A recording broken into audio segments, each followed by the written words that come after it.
Hello and welcome. You're watching another episode of Inspire India here on Mirror Now. I am Afrida Rahman Ali. This is the show where we feature those individuals who have chosen to step up and be counted to help the needy around them, not depending on government assistance, not hoping for the state or the central or the district authorities to take all the responsibility, but doing it themselves to the extent possible, often putting their own lives on hold.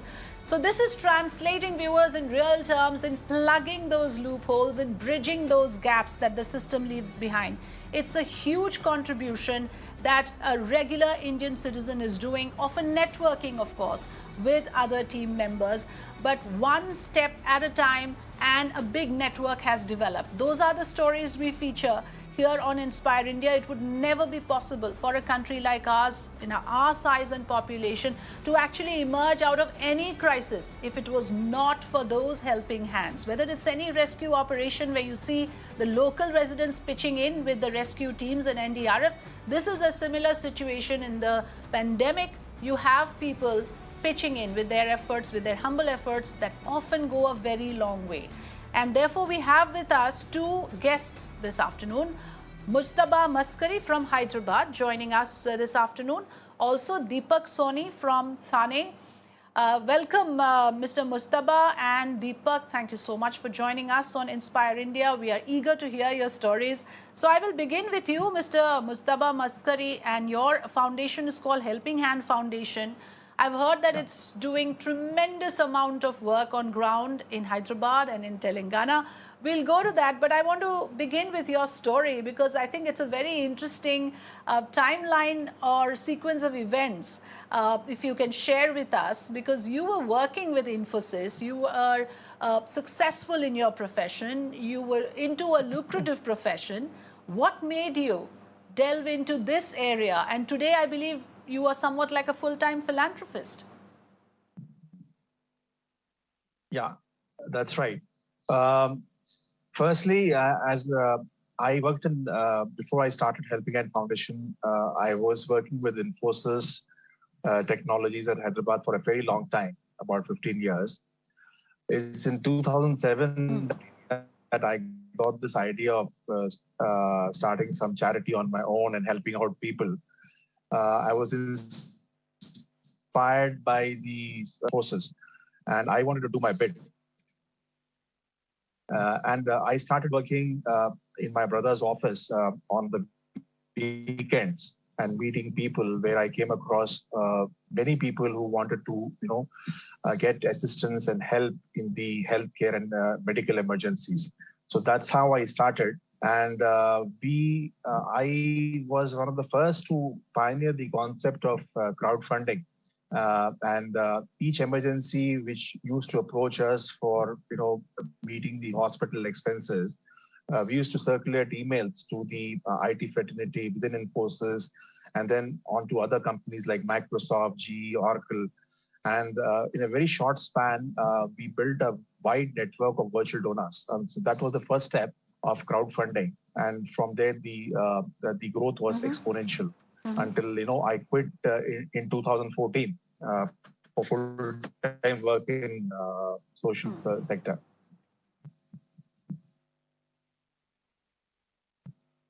Yeah. Okay. Right. So what you mean to say is that somewhere in your mind, you decided that the profession that you started with is not what you want to do. And is it because this kind of work gives you greater satisfaction? What was that turning point for you in your personal life? Is there anything that made you change your mind about doing a regular job and, rather than doing a regular job, move into doing something like this, since a country like ours needs these kind of organization? There are no two ways about that. Yeah. I lost you in between, but anyway, when I started this organization and the way things developed and grew as far as the work was concerned, I reached a point somewhere in the middle where I was not doing justice to my job at Infosys, nor was I doing justice to the social work which I was doing under the banner of Helping Hand Foundation. So in 2014, I made a very conscious call, although it was very difficult because I was in a senior position and I was drawing a handsome salary. I made a conscious call along with my family to say quits to my professional job and take up the social sector, social service on a full-fledged way. So it was a very difficult decision, but I'm happy that in hindsight, I'm happy that I took that decision, and today I'm able to give 100% time to the organization, and that has really helped us a lot. So Helping Hand Foundation today is an established network. It's doing a lot of work. Those pictures are up there for our viewers to see what the team members of Mr. Askari is doing in Hyderabad. I'll come back to you, Mr. Askari. Let me go across to my next guest, Mr. Deepak Soni. For you, how was the journey like? Because as I can see in your case as well, you run some sort of a food distribution program, which you were doing before COVID hit us. And then you just sort of transformed your initiative to fit the times, right? Can you tell us, take us through your journey as well, Mr. Soni?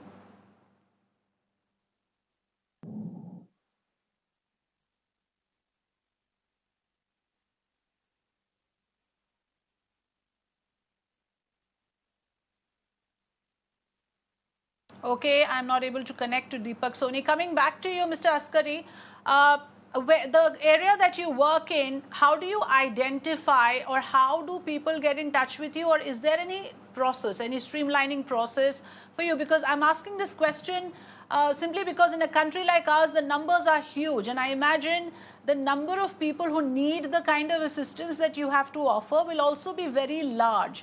Under the circumstances, how do you decide who to reach out to? Yeah, as far as we're concerned, it is basically through the word of mouth that the network has expanded.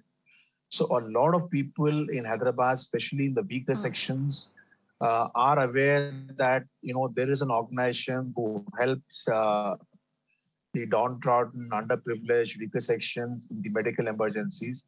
So there is a lot of awareness at the grassroots level. And it is only through word of mouth that this network was established. Apart from that, today, the other programs and projects which we run, that, we work in the government hospitals. We work in the government hospitals. We have a help desk. So through the help desk, we mobilize a lot of patients. We have our own clinics, primary health centers in the slums. Okay. So through the clinics, we mobilize a lot of traffic. So all put together, and then in the COVID context, we are running this telemedicine online consultation. We're doing nursing care at the doorstep. We're supplying oxygen. We're doing funerals. So our helpline numbers are out on the social media, on our website, Facebook. So it's through this network of personal contacts, word of mouth, social media, all put together. That's how the people approach us. Mr. Askari, let me share this with you that I have a personal experience of engaging with Helping Hand Foundation, and my friend who is in Hyderabad, he lost his father, but he told me that the first instinct was to call Helping Hand Foundation. That's how popular you have become. And my congratulations to you for that, for doing this kind of service, that today you have become a household name. And I have heard about Helping Hand Foundation much before your story came to me for this show, through my friend, like I said, whom your organization helped. Okay, I'm going across to Deepak Soni again now. Deepak, your story I would like to hear in terms of... Okay, I'm told Deepak is not connected. Extremely sorry for that. We're trying to reconnect. Mr. Askari, okay, how did you become a household name so quickly? I understand that you had enough resources, and because of your experience in Infosys, perhaps you had access to better resources, you feel? Or do you think it's because of teamwork, because people came together? Since you mentioned that this is run like a crowdfunding project, so obviously it requires a lot of other people to come together as well, I imagine? Yeah, see, resources are definitely important, but in our context, I think what made the difference is the experience of the patients, the families, and the people who were in distress. So those experiences which were shared, which, as I said again, I say again, is through the word of mouth. So A lot of credit to this goes to the team I have. I've got about 150 people, volunteers working for me. They are COVID warriors. We have young girls and boys who volunteer for us, who are working in the hospitals, who are working doing the nursing care, who are attending to COVID patients. So it is this experience of the patient which actually helps us, reach out to more people, if I may to put it that way. More than any deploying any marketing efforts or doing anything with the resources, it is the services we have rendered to a large segment of the community that has helped us build the brand.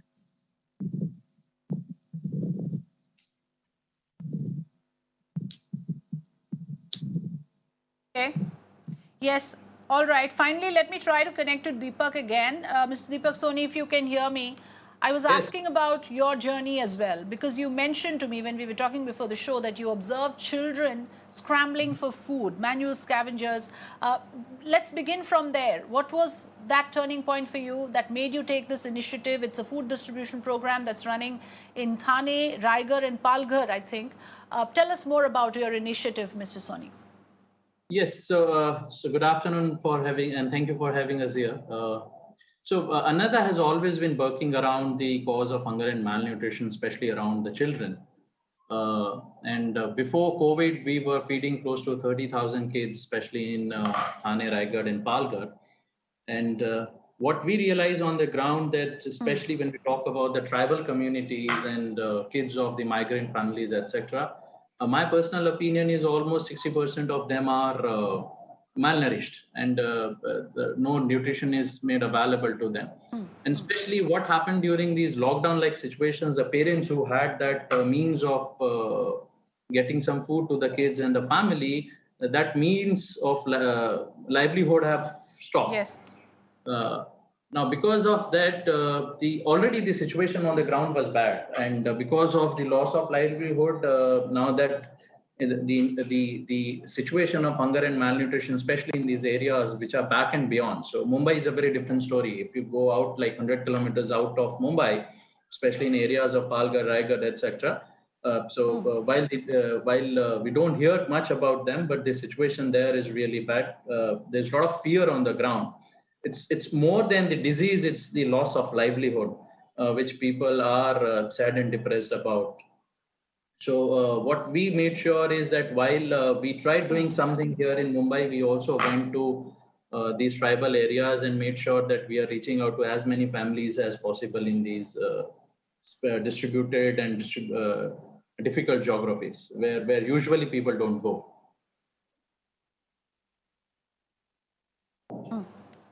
Yes, this is no mean task. I mean, the fact that you've identified this specific area to deal with malnourished children, to deal with tribal areas in these specific areas in Maharashtra where it is most needed, for that we must extend our gratitude to someone like you who is working tirelessly. And I know you have some interesting life mantras to share. I'll come to you for that. But let me go across back to Mr. Askari again to ask you, would you like to share with us what exactly motivates you day in and day out to do this? Because I'm sure there must be some satisfaction drawn from what you see in terms of the results around you.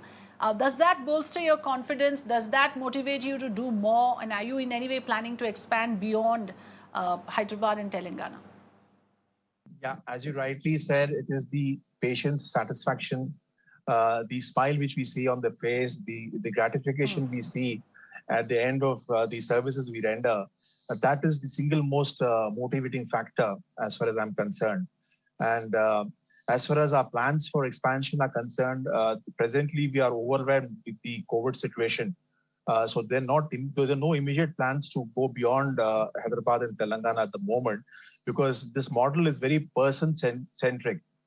We might not be able to replicate this elsewhere without the same kind of people involved. So that's a constraint we have. So at the moment, our thoughts are around to continue work in and around Hyderabad. Hopefully, in the future, we'll see what kind of service we can replicate elsewhere. Absolutely. Deepak, Soni, I was going to ask you this, that, without any expectation for any return, without any expectation for any personal gain, how does one do this?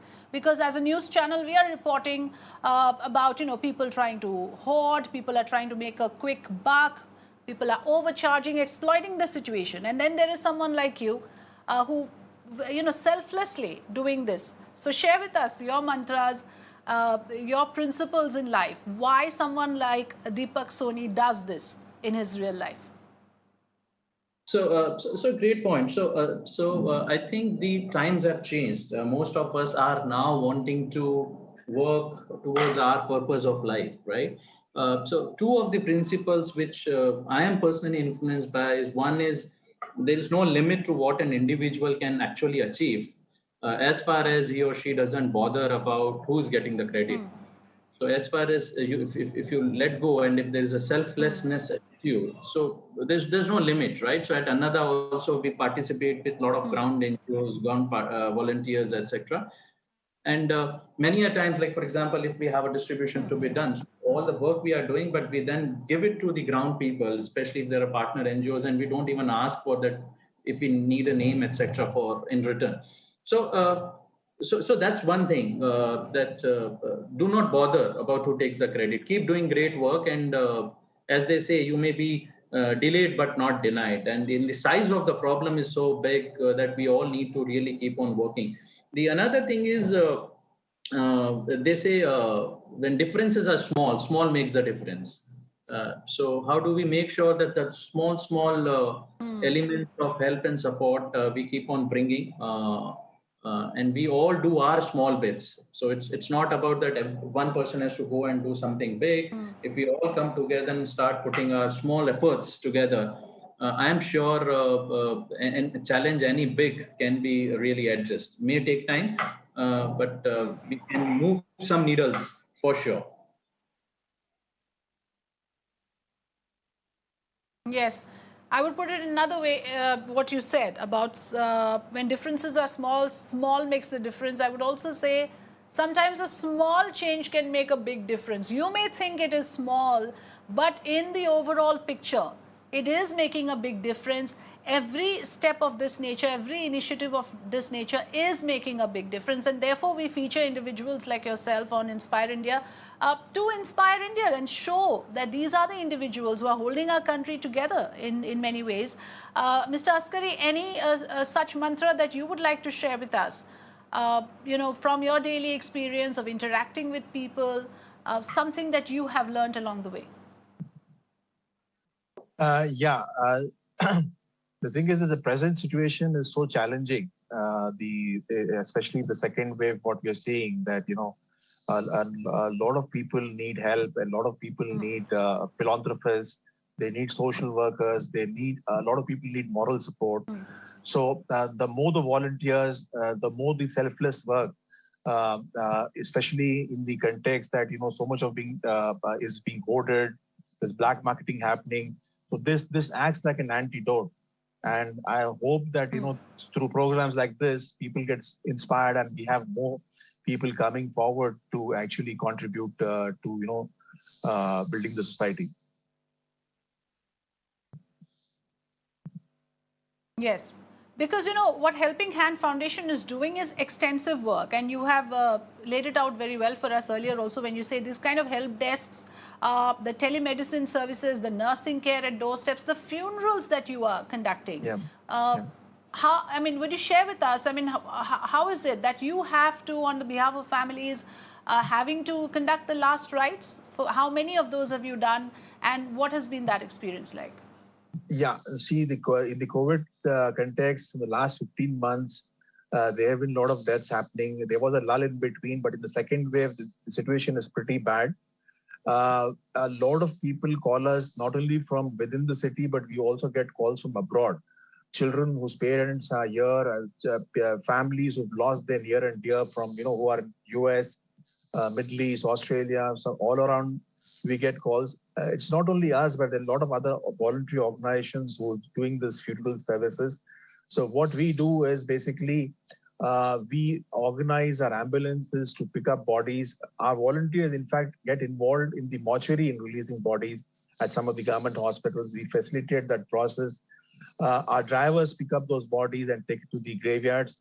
And in some cases where there are rituals required, as per religious customs, I've got a team of volunteers who are doing outstanding work in organizing those rituals in terms of bathing the body and things like that, and then wrapping it up, and so that the last rites are done with dignity. So this has been the most challenging part, because there is still a lot of fear and stigma in people's mind. We've seen a lot of cases where families have abandoned their near and dear. We've seen cases where multiple people in the household are sick, and then somebody dies. They are not in the position to go and do the final rites with dignity. So it's a very complex situation, and I'm very proud that I've got a good team of dedicated, committed resources who are able to live up to the expectations of these people, and who are actually doing great work on the ground.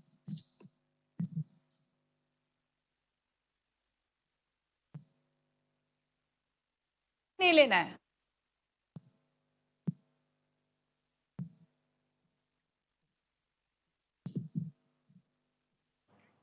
Okay, one last word from Deepak, Soni, before I close this conversation. Annada, if I'm pronouncing it correctly, that's the name.